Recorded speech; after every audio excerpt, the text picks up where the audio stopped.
Hi everybody, hope you're all well. Wow, what a few days make, as they say. So with you would have like yesterday, I uploaded a video about what's happening in the Danish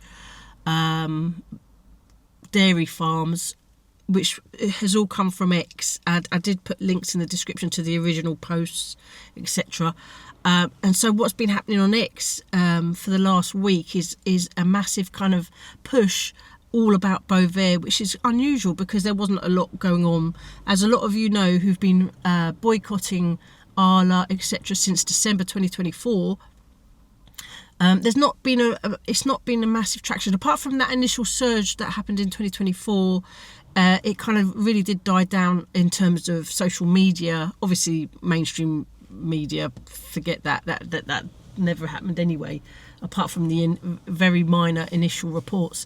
So this last week, because of the Danish farms and the Danish farmers actually speaking to cameras rather than articles where we were hearing noises about what was happening in Denmark, but only via text.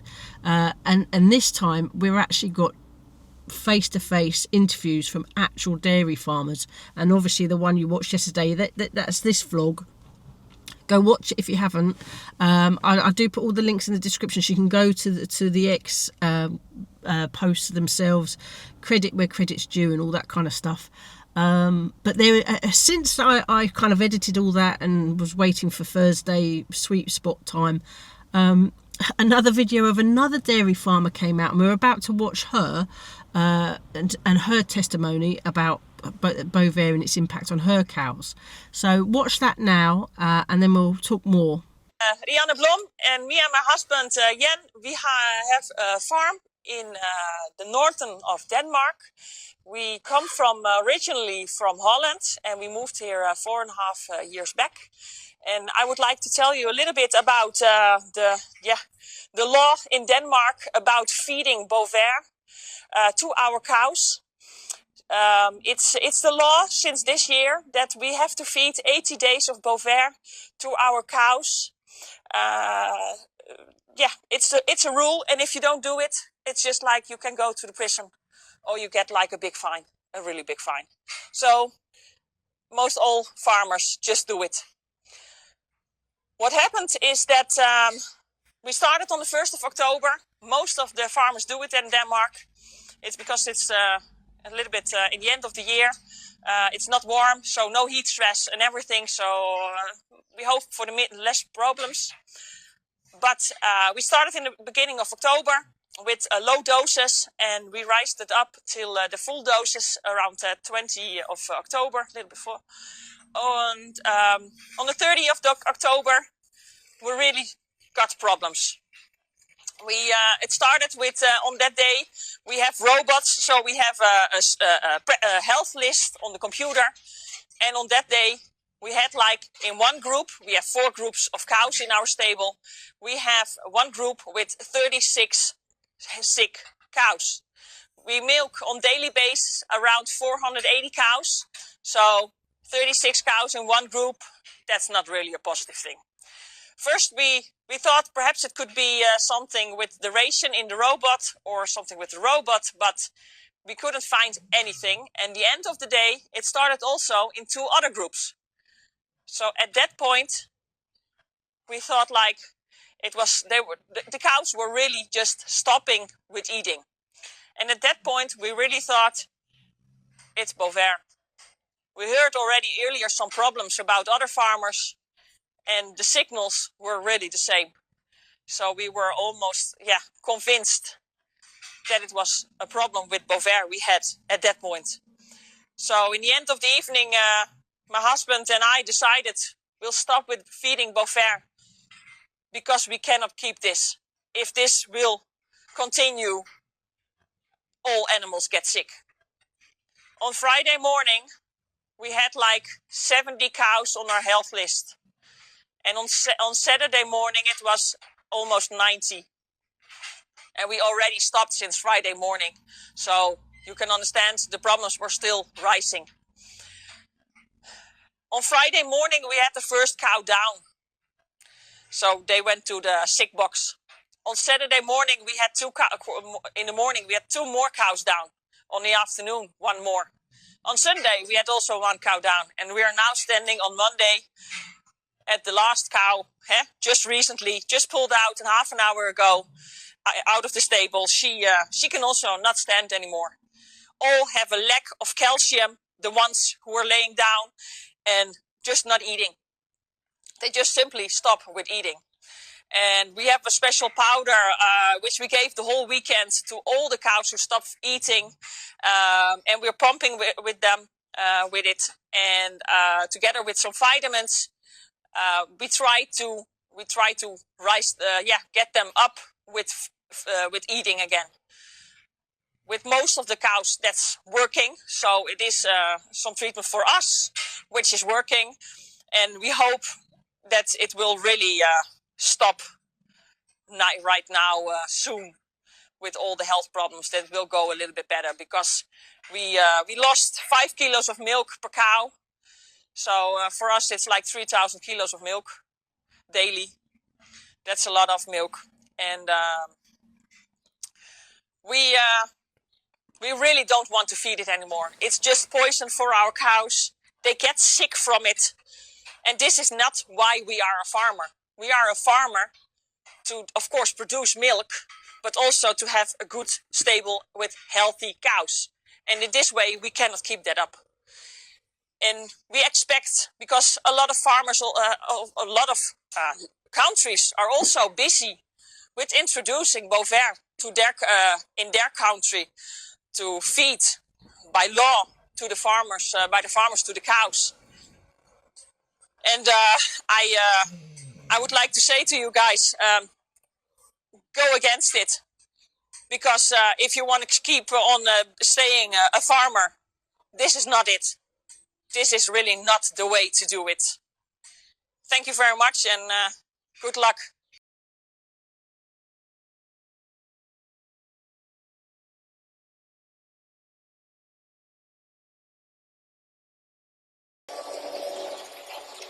Hier komen nu min mand forbi med den sidste COP30. Det er vores co-ambulance. Igen, één go. Det er fælder ned. De kan ikke rejse op mere. Igen, Bovaer selvfølgelig. Yeah, interesting, eh? Just backs up the other farmer's testimony on the previous vlog.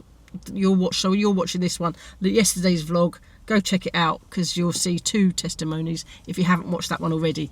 Really interesting. But also, when I'd finished editing that, I was getting even more emails from people regarding what was kind of happening on X.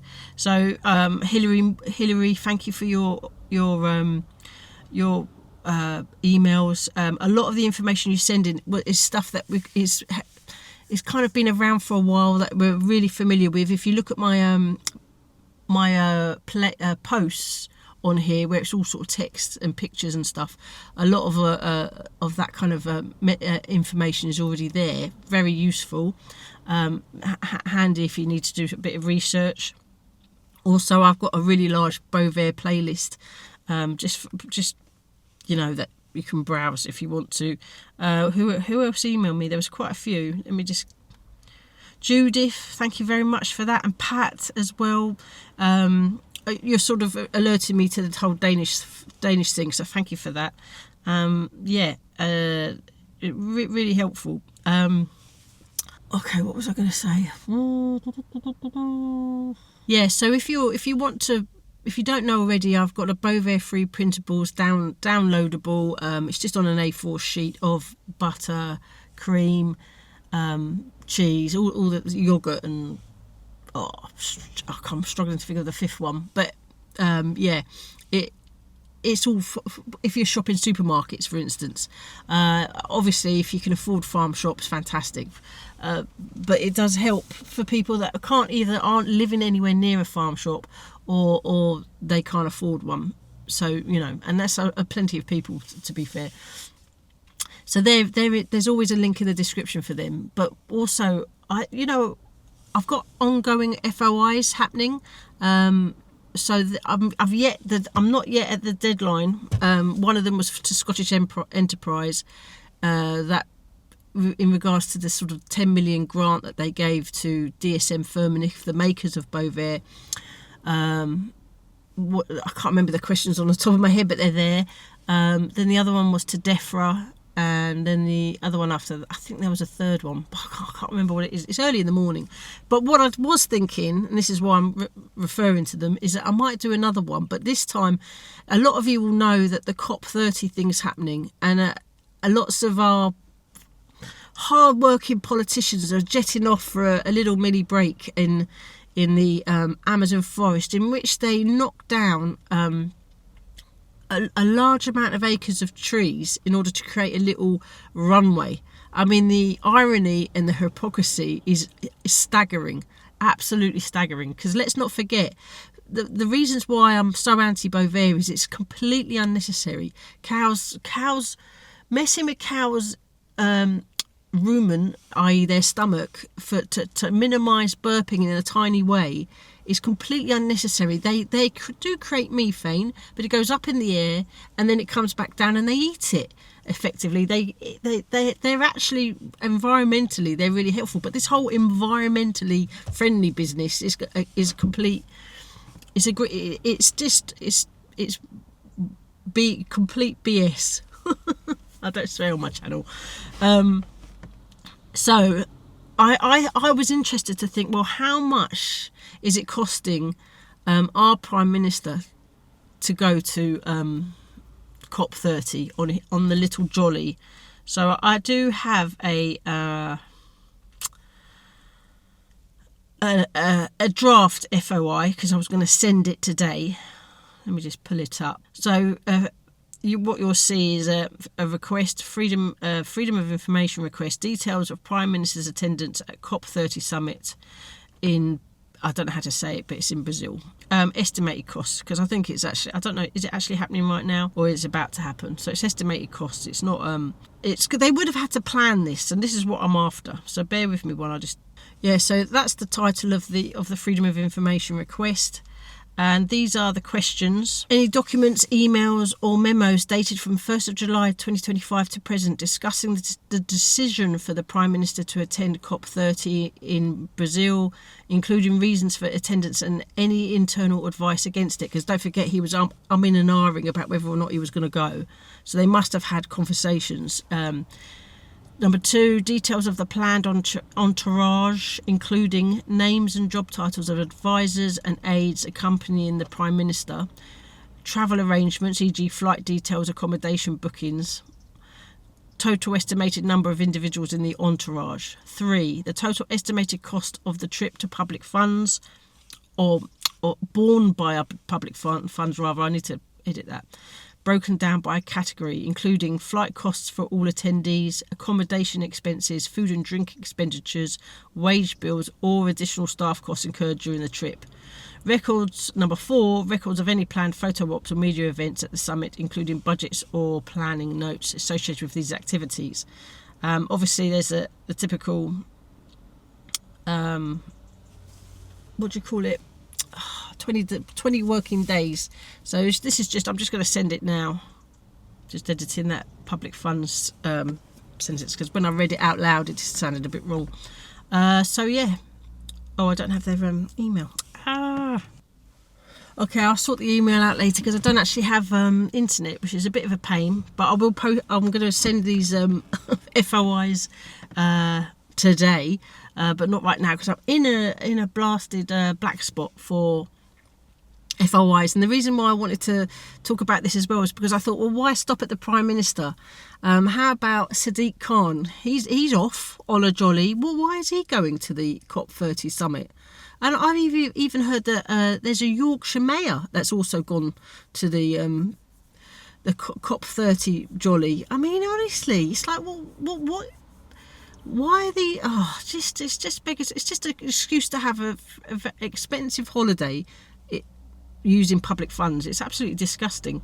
So I did do that, and then I thought, hang on, I really want to do an FOI on solar farms, because this is really something that's becoming a real issue. I recently visited Oxford, so I had to drive kind of like across the country for 2.5 hours. It wasn't major, but the amount of solar farms I saw en route was on blooming good arable land is absolutely shocking. So I do have an FOI on solar farms, and you'll see the Freedom of Information request title, if you like, there. These are the points. I'd like to get answers for England, obviously, because this is where I'm based. Number 1, total agricultural land converted to solar farms. Provide data on the total hectares of agricultural land broken down by agricultural land classification grades, because obviously depending on the fertility of the soil, I suppose, and how good it is, they grade them. So grades 1, 2, 3A, 3B, 4 and 5. Approved for or converted for solar farm developments in England from 1st of January 2015 to the present day. If available, include projections or estimates for planned conversions over the next 5 years. So that's up to 2030. Breakdown by region. For the data in question 1, please provide a regional breakdown, e.g. by county or region, such as East Anglia, South East, etc., to identify areas with significant arable land conversion. 3. Cumulative impact assessments. Provide any reports, studies or correspondence held by DEFRA assessing the cumulative impact of multiple solar farm developments on the availability of best and most versatile BMV agricultural land, grades 1, 2 and 3A, and implications for food security in England. If specific assessments exist, include any references to clustering of solar farms, e.g. around grid connection points, and their combined effects on regional agricultural capacity. And that's actually a real problem, because it's cheaper to have a whole cluster of solar farms that are near an electrical source rather than in a very remote region. And this is a problem if it's on arable land. Policy and mitigation measures. Provide details of any policies, frameworks or mitigation strategies, e.g. within the England Land Use Framework or other planning guidance aimed at balancing solar farm expansion with the protection of BMV agricultural land to ensure food security. So that's the DEFRA for DEFRA. So I'm going to send that now. Oh no, I'm not, because I haven't got the internet. Oh, I'm going to send that today. So there's 3 FOIs, 2 relating to COP30 with the Mayor of London, the Prime Minister, and solar farms, and also you'd have watched the clip of the Danish farms. Any more on that, I will. I'm on X. If you want to follow me as well, I'm there. So I'm kind of been watching. And really, it's been really good talking about Bovaer in a wider, other people are talking about it as well, especially people with bigger X accounts. I'm tiny. I've got literally under 100 at the moment. So there's people with thousands that are saying, Bovaer, this is terrible, as if it's brand new news. That's the irony. It's been going on since 2024, December 2024. It's nearly a year, actually. Jeez, I just realised. Yeah, so, we'll keep boycotting, because we know who wants to drink milk from a cow that's been fed a chemical additive. It's absolutely ridiculous. Yeah, so thanks for watching, and we'll see you on the next one. Take care. Bye.